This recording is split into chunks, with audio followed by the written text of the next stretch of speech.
الحمد لله وكفى والصلاة والسلام على سيد الرسل وخاتم الأنبياء وعلى آله المجتبى أما بعد فقد قال النبي صلى الله عليه وسلم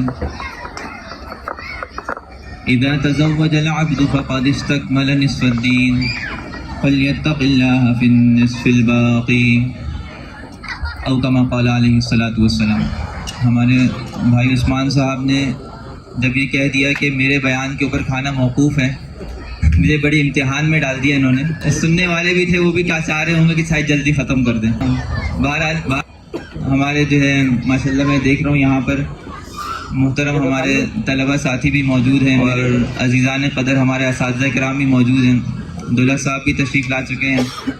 اللہ تعالیٰ جو ہے وہ اس مجلس کو ان کے لیے برکت کا، خیر کا اور ہر طرح کی سعادتوں سے نوازے۔ ان کو ان کی محبت، انہوں نے یہاں پر اس محفل کے اندر اللہ کے رسول کی دین کی بات کرنے کی اجازت دی اور اس کا انعقاد بھی کیا۔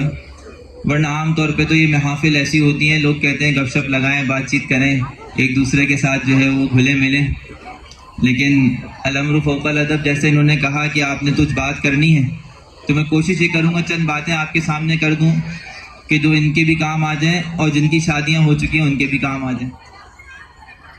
اور انشاءاللہ امید ہے کہ آپ کے جو چند منٹ میں آپ سے لوں گا یہ ضائع نہیں ہوں گے۔ اگر آپ بغور میری بات سن لیں گے تو اللہ نے چاہا نکاح سے متعلق ہی کچھ باتیں کروں گا، کیونکہ مجلس نکاح کی ہے۔ موضوع بھی ایسا ہے کہ اس کے لیے ہر آدمی ہی بے قرار ہے۔ دنیا کا واحد وہ کام ہے جس کے لیے کسی کو راضی کرنے کی بہت مشکل ہی ضرورت پڑتی ہے، ہر آدمی پہلے سے ہی راضی ہوتا ہے۔ ہمارے تو طلبہ کرام کی جماعت ہے نا، جب وہ بیٹھتی ہے کیا کہتے ہیں درجہ ثانیہ میں اور فقہ کا ایک مسئلہ پڑھتی ہے کہ امام اعظم ابو حنیفہ رحمۃ اللہ علیہ فرماتے ہیں کہ اگر ایک آدمی اپنی اہلیہ کے ساتھ رات گزارتا ہے وہ زیادہ افضل ہے یا ایک آدمی جو تہجد میں رات گزارتا ہے وہ زیادہ افضل ہے؟ تو امام صاحب رحمۃ اللہ علیہ فرماتے ہیں کہ جو آدمی اپنی اہلیہ کے ساتھ وقت گزارتا ہے وہ زیادہ افضل ہے۔ تو نکاح کی خواہش تو ہماری طلبہ میں وہیں سے ہی پیدا ہو جاتی ہے، وہیں سے ہی انگڑائیاں لینا شروع کر دیتے ہیں۔ تو ان کو تو نکاح کی ترغیب دینے کی ضرورت پڑتی نہیں ہے۔ الحمدللہ ماشاءاللہ یہ ہماری عام طور پہ اس طرح کی جو مجالس ہوتی ہیں اس کے اندر جو روایات پڑھی جاتی ہیں، جیسے کہ یا معاشر الشباب من استطاع منکم الباءۃ فلیتزوج، کہ اے نوجوانوں کی جماعت نکاح کرو۔ الحمدللہ ان کو نکاح کی ترغیب دینے کی ضرورت نہیں ہے۔ اور اسی طرح حدیث میں آتا ہے زوجوا الودود الودود فانی مکاثر بکم الامم، کہ بہت ہی پیار کرنے والی، محبت کرنے والی اور بچے جننے والی سے نکاح کرو، اس لیے کہ میں قیامت کے دن تمہاری کثرت سے امتوں پر فخر کروں گا۔ تو الحمدللہ اس کا بھی موقع ہاتھ آ جاتا ہے اس مجلس کی بدولت۔ لیکن ایک چیز کی طرف دھیان اور ہماری توجہ نہیں جاتی، وہ کیا ہے کہ یہ ایک نیا میدان ہے، یہ ایک نیا محاذ ہے جس کے اندر ایک انسان نے قدم رکھ دیا ہے۔ اور حدیث میں آتا ہے اذا تزوج العبد فقد استکمل نصف الدین فلیتق اللہ فی النصف الباقی، او کما قال علیہ الصلوۃ والسلام، کہ جب آدمی نکاح کر لیتا ہے تو اس کا نصف دین کامل ہو جاتا ہے۔ امام بہقی نے اس کو روایت کیا ہے اس حدیث، اس کا نصف دین کامل ہو جاتا ہے، نصف دین مکمل ہو جاتا ہے۔ بس بقیہ نصف کے بارے میں اللہ تعالیٰ سے پھر ڈرتا رہے۔ امام راضی رحمۃ اللہ علیہ فرماتے ہیں کہ نصف دین کامل کیسے ہوتا ہے؟ فرماتے ہیں کہ یہ نصف دین اس طرح سے کامل ہوتا ہے کہ انسان کے جو گناہوں کے اسباب ہوتے ہیں ان میں دو بڑے سبب ہیں۔ ایک سبب تو انسان کے گناہوں کا وہ انسان کی شرمگاہ ہے، اور ایک سبب انسان کے گناہوں کا انسان کا لگا ہوا پیٹ ہے۔ عام طور پہ انسان ان دو اسباب کی وجہ سے ہی گناہوں کے اندر ملوث ہوتا ہے۔ تو نکاح کی بدولت کم از کم ایک سبب سے تو چھٹکارا مل گیا اس کو۔ البتہ دوسرے سبب کے بارے میں اللہ تعالیٰ سے تقوی اختیار کرے اور اپنے پیٹ کے اندر حلال اور طیب اور پاکیزہ غذا کو داخل کرے، یعنی پیٹ کے گناہوں میں سے بھی اپنے آپ کو پھر بقیہ زندگی بچانے کی کوشش کرے۔ تو یہ جو نکاح کا معاملہ ہے، جیسے کہ میں نے آپ سے عرض کیا کہ یہ ضابطوں کا معاملہ ہے۔ حضرت حکیم الامت تھانوی نور اللہ مرقدہ فرمایا کرتے تھے کہ دیکھو نکاح کے معاملے کو ضابطوں سے مت چلانا، رابطوں سے چلانا۔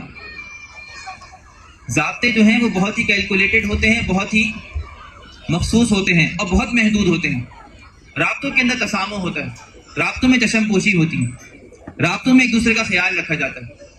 اگر میاں بیوی ایک دوسرے کے ساتھ اس طرح رہیں، نکاح تو ہو گیا، گھر میں بیگم صاحبہ بھی آ گئیں، لیکن اب ایک دوسرے کو برداشت کرنے کی اور ایک دوسرے کو رابطے کے ذریعے سے تحمل اور صبر کرنے کا مظاہرہ نہ کریں تو پھر معاملہ جو ہے خراب ہو جاتا ہے، پھر معاملے کی جو ہے گڑبڑی آ جاتی ہے۔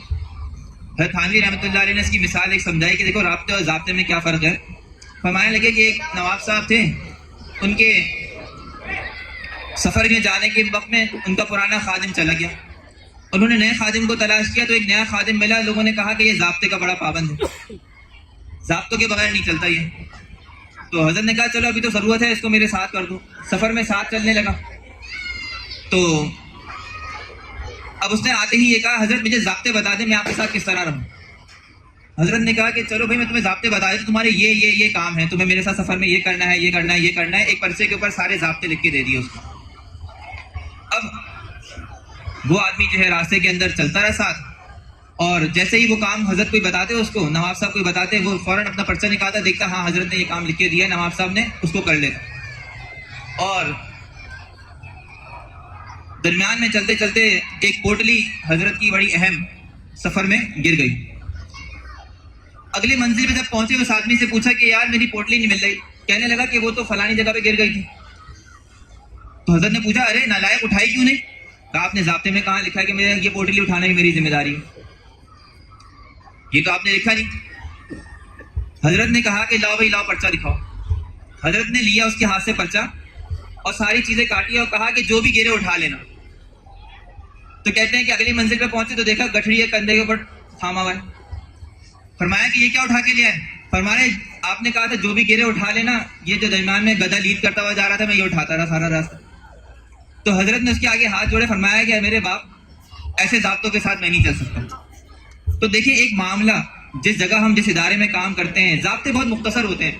میں ایک جگہ پہ دفتر امتحانات میں بھی ہوتا ہوں، تدریس بھی ہے، تخصص بھی ہے، دارالفتہ کی خدمات بھی ہیں۔ تو اگر وہ مجھے جب رکھتے ہیں ضابطہ بتاتے ہیں کہ آپ نے تدریس کرنی ہے، اس کے ساتھ تفصیلات نہیں بتاتے، باقی سب چیزیں انڈرسٹینڈنگ سے چلتی ہیں۔ کبھی وہ کہتے ہیں کہ بھائی اس فلانے شعبے میں ضرورت ہے آپ آ جائیں، اعلیٰ شعبہ آپ تھوڑا سا دیکھ لیں، ہم وہاں بھاگے پہنچ جاتے ہیں۔ کبھی دوسرے شعبے میں ضرورت ہوتی ہے، وہاں پہنچ جاتے ہیں، وہاں کام کر لیتے ہیں۔ یہ کیا معاملہ ہے؟ یہ رابطے کا معاملہ ہے۔ ضابطے کے معاملے میں دونوں ایک دوسرے کو گنواتے ہیں کہ یہ چیز میری ذمہ داری ہے، یہ چیز میری ذمہ داری نہیں۔ میاں بیوی کے درمیان بھی اگر ہم ضابطے لے کر بیٹھ جائیں اور بیگم صاحبہ صبح ایک لسٹ نکال لیں کہ یہ آپ کی ذمہ داری ہے، آپ نے یہ پوری نہیں کی، انجام کار کیا ہوگا کہ شوہر بیچارہ پریشان ہو جائے گا۔ اسی طرح شوہر جو ہے بیوی کے سامنے جو ہے وہ اپنے ضابطوں کی ایک لسٹ پیش کر دے، بھائی میں اتنے بجے گھر پہ آؤں گا، مجھے کھانا تیار ملنا چاہیے۔ اب وہ ضابطہ تو بیان کر دیا اس نے، لیکن ہو سکتا ہے کبھی وہ تیار نہ کر سکے کھانا، تو اس کے اوپر اتنا غصہ کرنے کی یا اتنا جو ہے وہ بھرم دکھانے کی ضرورت نہیں ہے کہ میں نے تو ضابطہ بنایا ہوا اتنے بجے کھانا ہوگا تو کھانا کیوں نہیں ہوا۔ بھائی انسان ہیں، رابطے سے چلتے ہیں، آپس کے معاملات رابطے سے ہی چلیں گے۔ اگر ضابطوں کے اوپر ہم چلنا شروع کر دیں گے تو معاملہ پھر لڑائی جھگڑوں تک ہوگا۔ معاملہ وہی ہوگا کہ بیگم شوہر کے آگے ہاتھ کھڑے کر کے ہاتھ جوڑ دے گی، بولے گی میرے باپ میں نہیں رکھ سکتی آپ کے سامنے، اور شوہر بیگم کو کہے گا میری ماں اتنے ضابطوں کے مطابق میں نہیں چل سکتا۔ تو معاملات جو ہیں وہ تو عام طور پہ ہیومن ٹرسٹ پہ چلتے ہیں، اعتماد پہ چلتے ہیں۔ ڈاکومنٹیشن تو بہت کم ہوتی ہے، قانونی کارروائی بہت کم ہوتی ہے۔ دیکھیں ہم یہاں سے، آپ ابھی بہت سارے دور دراز کے علاقوں سے آئے ہوں گے، ہمارے یہاں ٹریفک بہت تیز ہوتا ہے، سامنے والا گاڑی میں آ رہا ہوتا ہے، آپ سامنے سے جا رہے ہوتے ہیں، لیکن آپ کو اس کے اوپر اعتماد ہوتا ہے کہ یار جب میں اس کے قریب جاؤں گا یہ گاڑی اپنی تھوڑی سی دائیں طرف کر لے گا، اور جب میں قریب جاؤں گا میں گاڑی تھوڑی سی بائیں طرف کروں گا، دونوں گولی کی طرح ایک دوسرے کے سامنے سے نکل جائیں گے۔ یہاں لکھت پڑھت میں کوئی چیز نہیں ہے، لیکن دونوں ہیومن ٹرسٹ کے اعتماد کے اوپر ہی بحال۔ اعتماد جہاں ہوگا وہاں پر ایک دوسرے کے لیے برداشت ہوگی، تحمل ہوگا، ایک دوسرے کے ساتھ جو ہے وہ ملاپ ہوگا، ایک دوسرے کے لیے قربانیاں ہوں گی، ایک دوسرے کے لیے محبت پیدا ہوگی۔ اور جہاں پر انسان جو ہے برداشت نہیں کرے گا، ضابطوں کے پیروکار بن کے رہ جائے گا، وہاں جھگڑے ہوں گے، فسادات ہوں گے، ایک دوسرے کے اوپر گالن گلوچ ہوگی، ایک دوسرے کے اوپر جو ہے وہ کیچڑ اٹھالی جائے گی کہ یہ فلانے ذمہ داری پوری نہیں کرتا، یہ فلانے ذمہ داری پوری نہیں کرتا۔ علماء کرام نے 2 کتابیں لکھ دی، ایک تحفہ دلہن لکھ دی دلہن کے واسطے کہ بھائی دلہن جب شوہر کے گھر میں جائے تو تحفہ دلہن پڑھ کے جائے، تاکہ اسے پتہ چلے کہ مجھے شوہر کے گھر میں جا کے کیا کیا کام کرنے ہیں۔ ایک کتاب لکھی تحفہ دلہا کے نام سے، کہ تاکہ دلہا جب اگلے گھر میں جائے تو اس کو بھی پتا ہو کہ بھائی بیوی کے مجھ پہ کیا حقوق ہے، مجھے کس طرح رہنا ہے، کس طرح بات کرنی ہے، کس طرح جو ہے مجھے اس سے فائدہ اٹھانا ہے، کس طرح مجھے اسے برداشت کرنا ہے، یہ ساری چیزیں ہوتی ہیں۔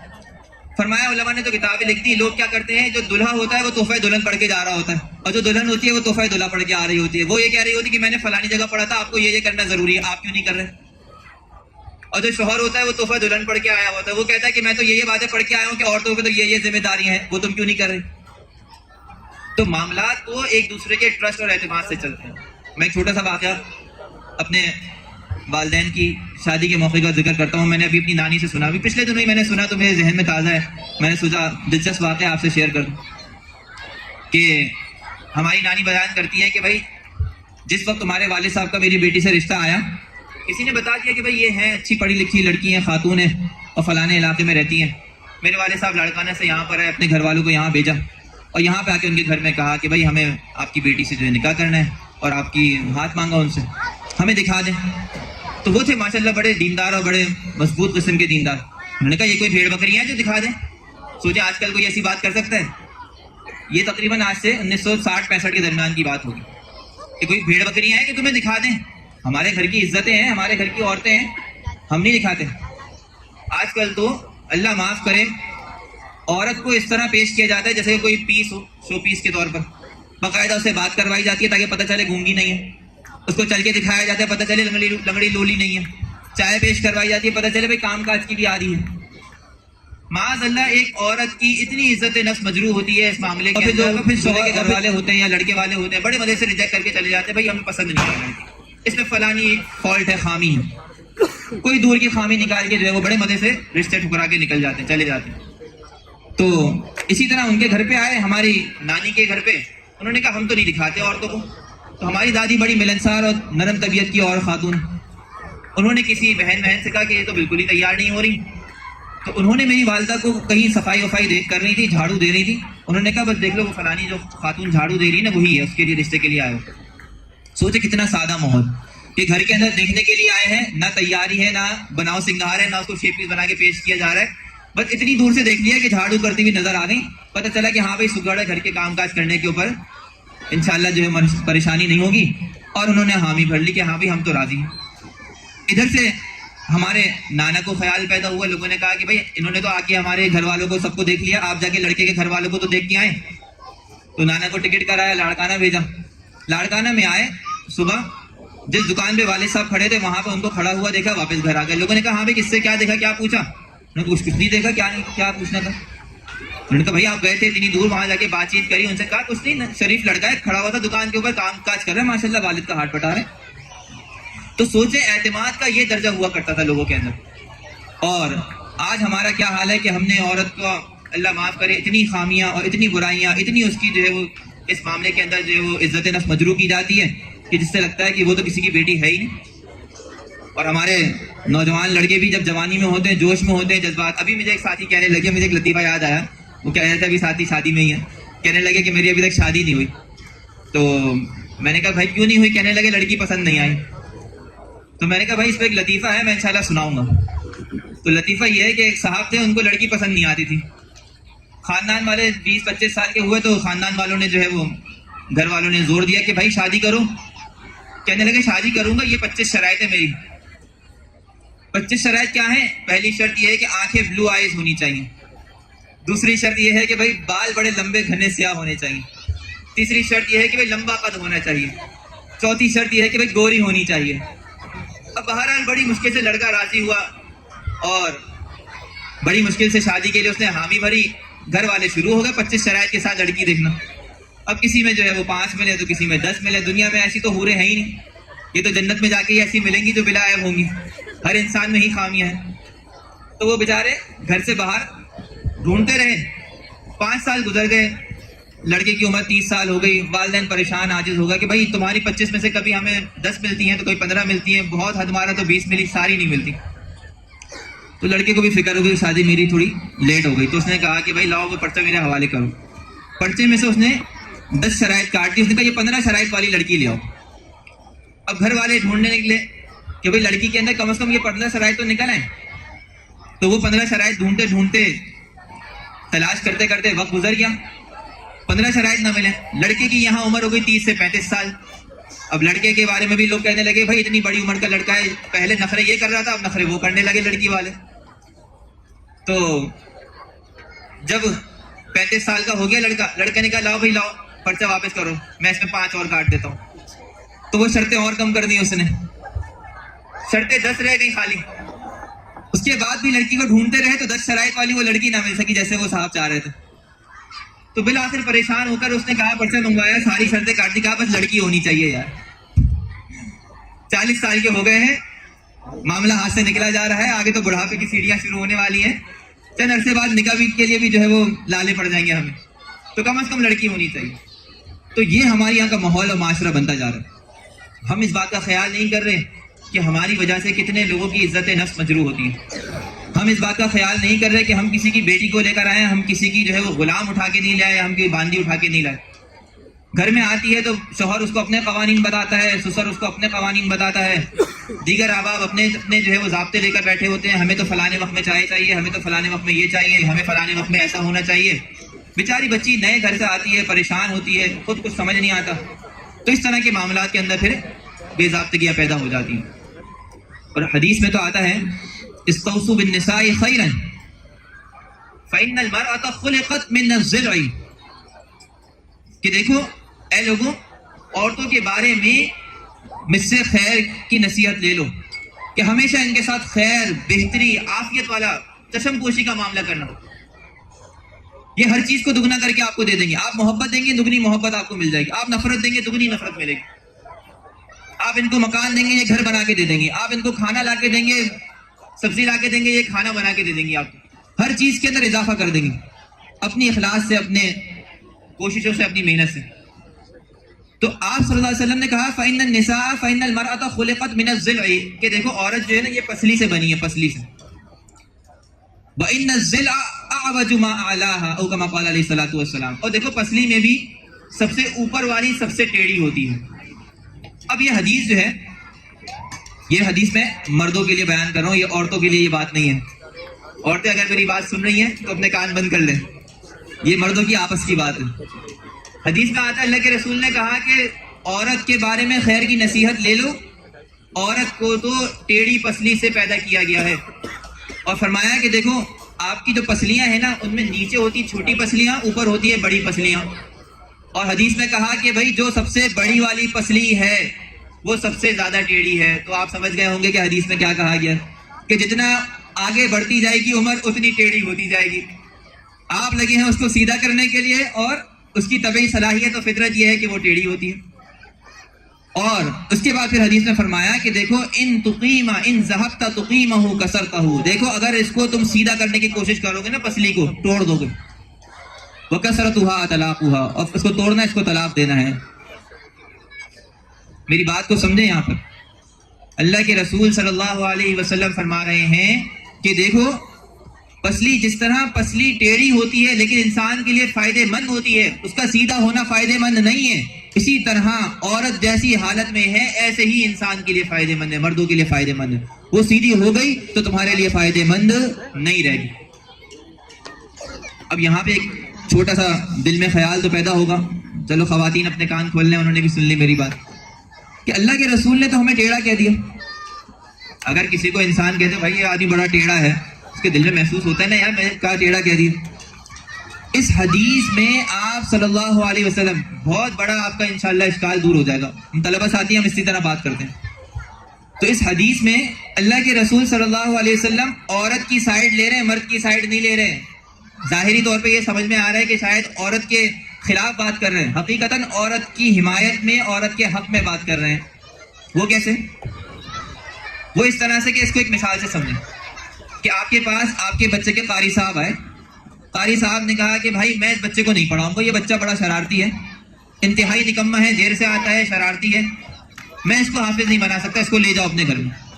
ابا جان یہ کہیں کہ اللہ کے واسطے قاری صاحب جیسا شرارتی ہے, جیسا بھی ہے آپ کا ہے, آپ اس کو حافظ بنا دیں, اس کا نقصان نہ کریں.